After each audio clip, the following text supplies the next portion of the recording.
আজকে আমরা তুলে ধরবো জৈব তরল সার। প্রথমে নিয়েছি কলার খোসা। কলাতে রয়েছে প্রচুর পরিমাণ পটাশিয়াম, ক্যালসিয়াম, ফসফরাস। এই কলার খোসা ভেজানো জল গাছে বৃদ্ধিতে সাহায্য করে।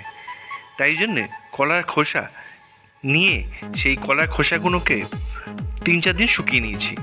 এরপরে নিয়েছিলাম পেঁয়াজের খোসা।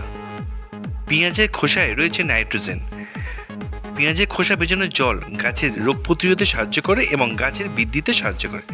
এবার একটা বালতিতে 5 লিটার জল নিয়েছিলাম, তার মধ্যে এই কলার খোসা আর পেঁয়াজের খোসা দিয়ে একটা ঢাকনা দিয়ে দিয়েছিলাম। 3-4 দিন পর যখন এখান থেকে গন্ধ বেরোতে শুরু করলো, তখন এই জল থেকে 1 মগ জল নিলাম, যার সঙ্গে 3 ভাগ প্লেন জল মেশালাম। মিশিয়ে প্রতিটি গাছের গোড়ায় এই তরল সারটা ব্যবহার করলাম।